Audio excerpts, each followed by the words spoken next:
Hello, I am back, and today I'm going to show you how to make hummus. I may have done this before, but it's not on my video, so I'm gonna do it again, even if I did it. So anyways, we're gonna make a sun-dried tomato hummus, and that can go with your vegetable trays at Thanksgiving. It's quick, easy, and not anybody can do it, so let's just get to it.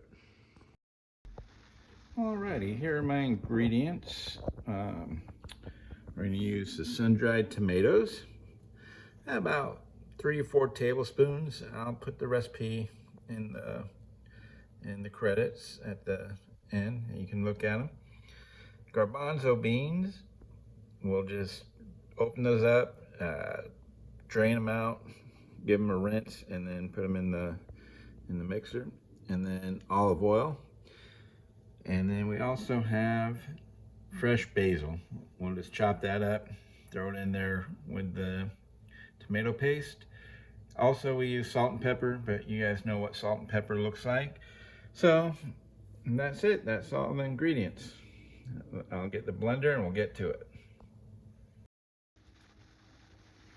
All right, I got my garbanzo beans right here, and we're just gonna put them right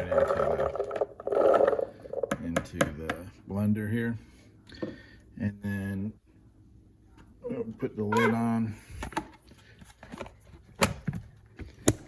And I forgot an ingredient, but Amber doesn't like it, so that's why we don't use it. It's tahini. A lot of people put tahini in their hummus, but we don't do it because Amber doesn't like tahini. So right now I got 1 cup of oil, and we may need to use more, just depends. I usually don't use ingredient or measurements, so I just kind of do it, but I'm trying to do it with measurements for you guys.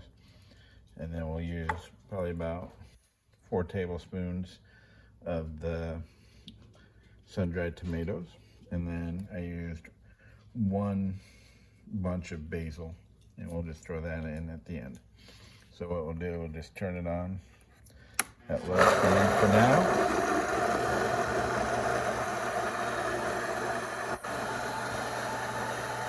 Now add a little bit of oil.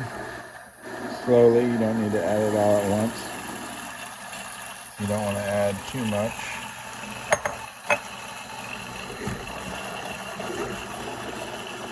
You just may have to fiddle around with this.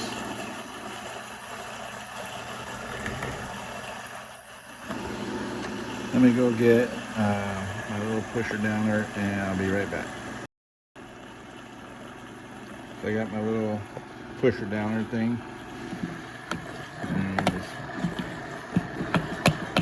push it down into there. This film is not too great tonight, but it'll work. We'll make it work. And then we can turn the speed up a little bit. Get it going real good. And then what I'm going to do, I'm just going to keep adding oil until we get to the right consistency.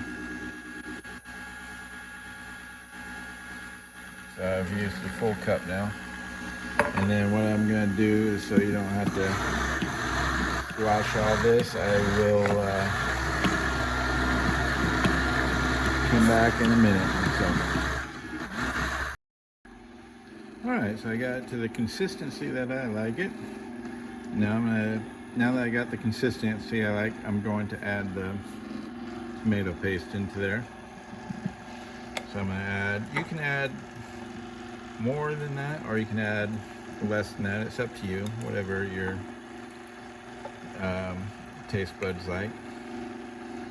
That's the nice thing about cooking, is that there's not just one way to do it properly. You can do it to your own taste. So I'm going to turn this up a little bit.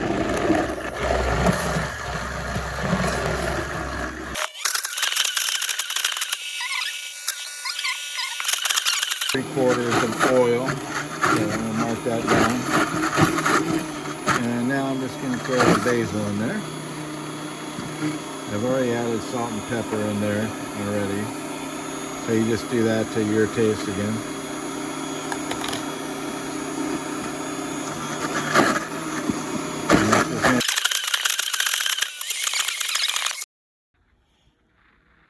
Okay, so I finished blending it, and now I've put it into the bowl. And you can use a smaller bowl, obviously, whatever size you need to put on your vegetable tray. And a little garnish with fresh basil on there. And now I'm going to try it.